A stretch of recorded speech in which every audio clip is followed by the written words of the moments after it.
매년 연말 연시가 되면 우리 교수님들이 뽑은 사자 선거가 있습니다. 작년 2024년 한 해를 평가하면서 교수들이 뽑은 사자 선거가 도량발효였습니다.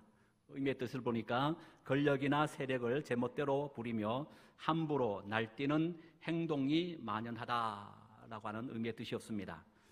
저는 이 한자 선거를 바라보면서 한마디로 지난 한 해 또 지금까지 위기를 말하고 있는 것 아닌가, 그런 어떤 생각이 들었습니다.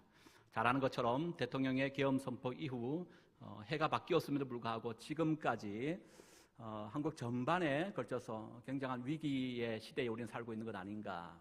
그래서 이 전문가들은 한결같이 진단하기를 민주주의의 위기, 또 경제적인 위기, 또 안보의 위기, 사회 전반에 만연되고 있는 위기의 시대에 우리는 살고 있다 진단하는 것을 제가 들었습니다. 여러분, 여기에 교회는 어떻습니까? 2025년 목회 데이터 연구 조사 자료에 따르면 코로나 3년 이후에 한국 교회는 큰 교회든 작은 교회든 관계없이 80% 정도만 지금 각 교회마다 회복이 되어졌다는 겁니다. 나머지 20% 정도는 아직 회복이 되지 않았다라고 지금 말하고 있다는 것이죠. 성도 개개인의 신앙도 마찬가지입니다. 2023년 조사에 따르면 신앙이 깊어진 것 같다라고 응답한 이들이 18%입니다. 반대로 신앙이 약해진 것 같다 29%. 작년 2024년 6월 조사에서는 신앙이 깊어진 것 같다 26%, 신앙이 약해진 것 같다 18%. 2023년에 비하면 조금 나아진 것 같지만 여전히 18%의 성도들은 신앙의 위기를 겪고 있음을 우리는 알 수가 있습니다. 그러니까 나라는 나라적으로 교회와 우리 신앙의 성도들도 나름대로의 위기에 직면한 인생의 길을 걷고 있다라는 것을 우리가 확인해 볼 수 있다는 거예요. 중요한 것은 이런 상황 속에서 우리가 과연 할 수 있는 것이 과연 뭘까라고 하는 것입니다. 저는 생각할 때에 오로지 다시 한번 우리는 하나님 앞에 절실한 마음으로 엎드려서 기도하는 것밖에 없다라고 하는 생각을 가져봅니다. 그래서 총회는 이러한 결연한 의지를 담아서 제109회 때 총회 주제를 성령의 능력으로 부흥하는 교회, 이렇게 결정을 한 겁니다. 여기에 우리 교회 역시도 동일한 교회 표로서 다시 한번 회복과 부흥을 꿈꾸면서 2025년 이 한 해를 힘차게 달려가고자 합니다. 성령의 능력으로 부흥하는 교회, 이 주제 속에는요, 크게 구약과 신약의 각각의 본문들이 주어졌습니다. 구약에는 오늘 본문에 에스겔 37장이고 신약의 본문은 사도행전 9장입니다. 그래서 오늘과 다음 주 2주에 걸쳐서 이 본문들의 말씀을 가지고 성령의 능력으로 부흥하는 교회라고 하는 제목으로 함께 말씀을 나누고자 합니다. 먼저 에스겔 오늘 본문 37장인데요. 에스겔서는 남왕 유다가 바벨론에서 멸망을 당하고 포로로 끌려가는 이스라엘이 겪었던 극심한 위기의 시기에 기록된 것이 바로 에스겔서입니다. 우리가 잘 아는 것처럼 이스라엘은 바벨론에 의하여 3번의 침공을 받고 3번의 포로로 끌려가게 됩니다. 그 첫 번째가 주전 605년이 되죠. 첫 번째 침공이 있고 이때 끌려갔던 이들이 다니엘과 그의 세 친구가 이제 포로로 끌려갑니다. 그리고 약 한 10년 좀 되기 전에 두 번째 침공이 주전 597년도에 있게 됩니다. 이때 두 번째 포로로 끌려간 이들이, 그 대표적인 인물이 오늘 에스겔서의 저자가 되는 에스겔이 두 번째 포로로 이때 끌려갑니다. 그리고 마지막 최종 멸망이 주전 587년도에 있었습니다. 이때는 예루살렘 완전히 멸망당하고 예루살렘 성전도 이제 불에 타면서 완전히 이제 멸망당하는 비운의 역사를 맞이하게 되어졌다라고 하는 사실입니다. 그래서 지금 이 이스라엘 백성들은 오늘 에스겔서가 기록될 당시에는 바로 바벨론에 의하여 멸망당하고 그들이 포로 생활하는 중에 기록된 말씀이다라고 하는 사실입니다. 여기서 중요한 것은 지금 이스라엘 백성들은 단순히 어떤 물리적인 유배로서의 포로지에만 있는 상황이 아닙니다. 왜냐하면 이스라엘은 다른 나라와 다르게 그들의 어떤 건국의 기초를 어디에 근거하여 세워졌나 하면 야훼 하나님을 믿는 그 믿음의 기초 위에 세워진 나라가 바로 이스라엘이었다고 하는 거예요. 제가 몇 번 말씀드렸습니다마는 당시의 고대 사회 속에서의 전쟁은 단순히 나라와 나라의 전쟁을 넘어서서 그 나라가 믿는 신과 신과의 전쟁으로 그렇게 여겨졌던 시대입니다. 곧 이 말은 무슨 얘기겠습니까? 지금 이스라엘이 바벨론에 의하여 패배했다는 것은 그 당시의 세계관 속에 우리가 생각해 보면 바로 이스라엘이 믿는 야훼 하나님이 바벨론이 믿는 신에게 적구나, 이런 의미로 이 전쟁을 그렇게 그들은 해석했다고 하는 사실입니다. 하나님이 패했구나, 하나님이 바벨론의 신에 의하여 패하여졌구나, 힘이 없으신 건가? 아니면 우리를 버리신 건가? 우리와 함께하지 아니하셔서 우리가 이런 어려움의 지경에 겪고 있는 것 아닌가? 지금 이런 생각을 하고 있었던 바로 그때였습니다. 그래서 포로기 이 시기는 유대인들이 하나님의 보호를 받는 백성이라고 하는 자신의 정체성의 의문을 품기 시작한 바로 그런 때였습니다. 하나님이 성전에 파괴되고 많은 사람들이 죽거나 포로로 잡혀가면서 그들은 하나님이 진정으로 자신들과 함께하고 있는가라고 하는 의문을 들게 했던 바로 그런 시대가 포로기 시대였다고 하는 겁니다. 이때 에스겔은 이러한 절망적인 상황 속에서 하나님의 구속의 계획이 여전히 유효하다는 것을 백성들에게 상기시키려 했던 것입니다. 그의 메시지는 하나님의 주권과 구원의 역사가 인간의 실패와 절망을 넘어선다고 하는 희망을 전달하고자 했던 이가 바로 에스겔이었다고 하는 겁니다. 그 대표적인 메시지가 바로 오늘 본문 에스겔 37장입니다. 여러분, 우리가 1절과 2절의 내용을 다시 한번 읽어볼까요? 에스겔 37장 1절과 2절입니다. 시작. 여호와께서 권능으로 내게 임재하시고 그의 영으로 나를 데리고 가서 골짜기 가운데 두셨는데 거기 뼈가 가득하더라.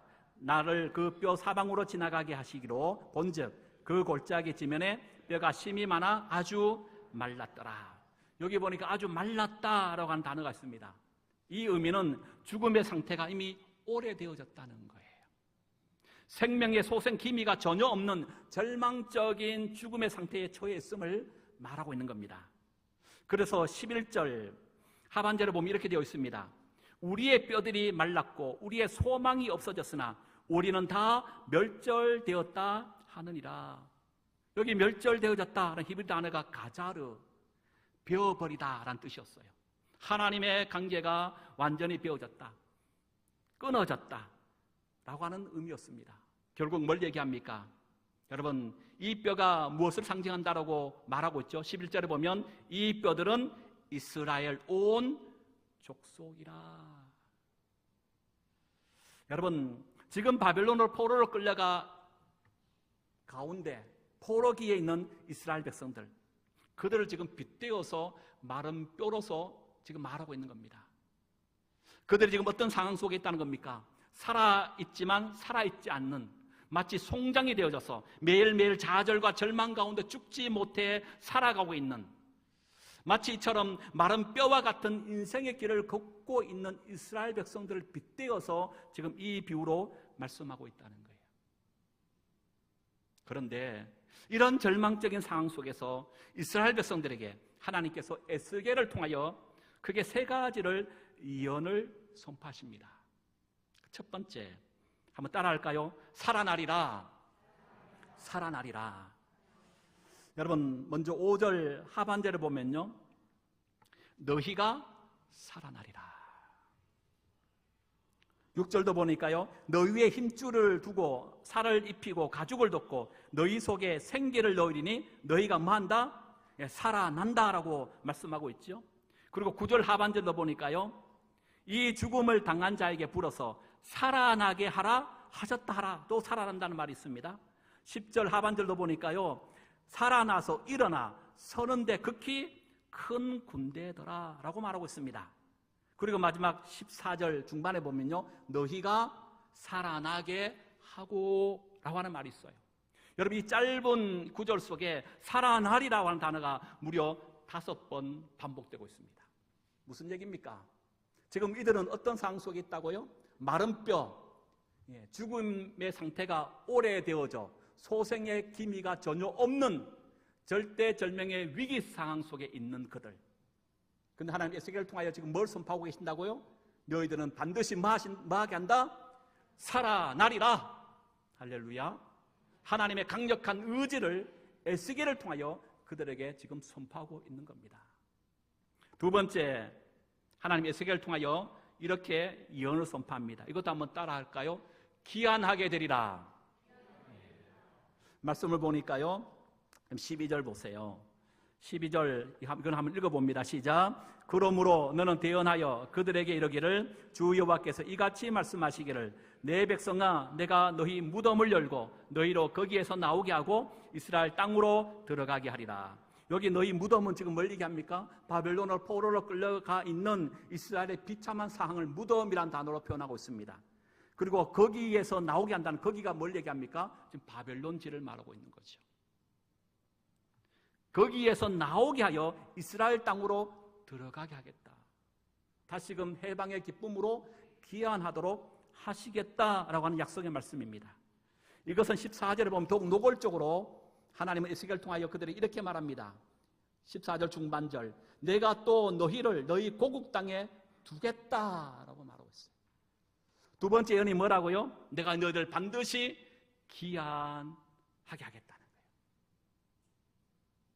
그리고 세 번째 중요한데요, 여러분, 이들을 살려내고 귀환하게 하는 목적이 있습니다. 그게 뭘까요? 단순히 포로의 고통의 아픔에부터 벗어나 자유의 기쁨만을 만끽하도록 하기 위함일까요? 물론 그런 의미도 있습니다. 그러나 하나님은 그들을 살려내고 귀환하게 하는 목적이 다른 곳에 있었다는 거예요. 그래서 다른 것이 아니라 바로 하나님이 하나님 되심을 나타내기 위함이었다고 하는 겁니다. 이것도 한번 성경 찾아볼까요? 여러분 13절 한번 보세요. 13절 읽어봅니다. 시작. 내 백성들아 내가 너희 무덤을 열고 너희로 거기에서 나오게 한즉 너희는 내가 여호와인 줄 내가 알게 하겠다. 14절 하반절도 마찬가지입니다. 내가 또 너희를 너희 고국 땅에 두리니 나 여호와가 이 모든 일을 말하고 이루은 줄을 너희가 뭐하게 한다? 알게 하겠다는 거예요. 여러분, 하나님께서 바벨론 포로 가운데 좌절과 절망 가운데 마른 뼈 같은 죽음의 상태에 있는 이들을 그냥 두지 아니하시고 뭐 하신다? 첫 번째, 내가 너희들 반드시 살려내겠다. 두 번째, 반드시 해방의 기쁨으로 귀환하게 하겠다. 이 모든 하는 목적은 하나님이 하나님 되심을 나타내 보여주겠다는 거예요. 왜요? 지금 포로로 끌려가 있는 이스라엘 백성들, 나아가서 그 주변 모든 강대국들은 지금 이스라엘이 믿는 야훼 하나님을 어떻게 보고 있다고요? 하나님 아무것도 아니야. 웃기지 말, 하나님 힘없어. 바벨론의 신에게 피한 신에 불과한 거야. 하나님 너를 떠났어. 하나님 너희들과 함께 하잖아. 그런데 뭐 한다고요? 살려내고 그들을 귀환하게 함으로 하나님이 살아 계실 뿐만 아니라 온 우주와 역사의 통치자이며 능력의 권위자인 것을 그들에게 알게 해주겠다는 거예요. 이 한 해 동안에 이런 놀라운 믿음의 역사가 여러분의 삶 가운데도 펼쳐질 수 있기를 주의 이름으로 축복합니다. 하나만 보고 말씀을 마치는데요, 그런데 여기서 우리가 중요한 것을 놓치면 안 돼요. 이 모든 회복의 주체가 과연 누구인가라는 겁니다. 그럼 다시 한번 오늘 본문 볼까요? 5절에 보십시다. 5절에 보니까 주 여호와께서 이 뼈들에게 이같이 말씀하시기를 내가 생기를 너희에게 들어가게 하리니, 그랬더니 어떤 일이 벌어진다고요? 너희가 살아난다는 거예요. 생기를 너희에게 들어가게 하니 비로소 너희들이 살아날 것이다. 그렇죠? 그리고 6절도 마찬가지죠. 너희 위에 힘줄을 두고 살을 입히고 가죽으로 덮고 너희 속에 뭘 넣어요? 생기를 넣으니 비로소 그때 너희들이 살게 된다. 그 14절도 마찬가지입니다. 내가 또 내 영을 너희 속에 두어 비로소 그때 너희가 살아나게 된다. 여러분, 놀라운 이런 역사가 어떻게 언제 난다고요? 누굴 통하여? 생기가 들어갈 때, 하나님의 영이 그 속에 들어갈 때 이런 놀라운 일이 벌어진다는 거예요. 여기 생기와 영은 우리말 성경에는 다르게 번역하고 있습니다만은 히브리 원문에는 하나의 단어입니다. 바로 루아후라고 하는 성령님을 말하고 있어요. 그러니까 무슨 얘기입니까? 이스라엘의 죽음을 이기고 다시금 살아나 자신들의 땅에 거주하며 살아가는 그 삶이 가능하게 되는 것은 오직 누구 때문에? 루아후, 하나님의 영이신 성령님의 그 능력으로 가능하게 됨을 말씀하고 있는 겁니다. 그래서 스가랴서 4장 6절 이렇게 말합니다. 그가 내게 대답하여 이르되 여호와께서 스룹바벨에게 하신 말씀이 이러하니라. 만군의 여호와께서 말씀하시되 이는 힘으로 되지 아니하며 능력으로 되지 아니하고 오직 나의 영으로 되느니라. 말씀을 마칩니다.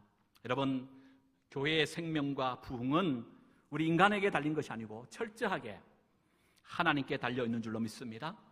하나님은 성령을 통해서 오늘 또 성령의 능력으로 교회를 이끌어 가시며 희망을 주시고 위로를 해주십니다. 성령의 능력은 하나님께 달려 있습니다. 때문에 우리는 기도를 통해서 성령의 능력을 경험해야 해요. 기도는 하나님의 성령을 받아들이는 중요한 수단이 됩니다. 예수님은 세례를 받으시고 기도하실 때 성령을 받으셨고 초대교회에서도 기도를 마치자 모두 성령의 충만함을 덧입었습니다. 누가복음에는 인간의 기도에 대한 하나님의 응답을 성령이라고 표현하고 있습니다. 한국교회가 성장 둔화와 이 침체에서 벗어나 부흥으로 가는 길은 오직 한 가지, 성령의 능력에 달려 있습니다. 한국교회뿐입니까? 우리 개인의 인생사와 가정사, 이 나라의 민족, 세계 열방의 회복과 치유 역시 오직 하나님의 영이신 루아후, 성령께만 있는 줄로 믿습니다. 그러기에 우리는 그 능력을 위해 기도의 자리로 나아가야 합니다.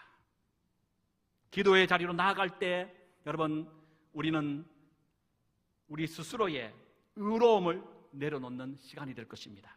전적으로 하나님께 의존하는 일이고 하나님께서 친히 교회의 주체이시며 생명의 주관자 되심을 인정하는 일이 바로 기도하는 일로부터 시작되는 거예요.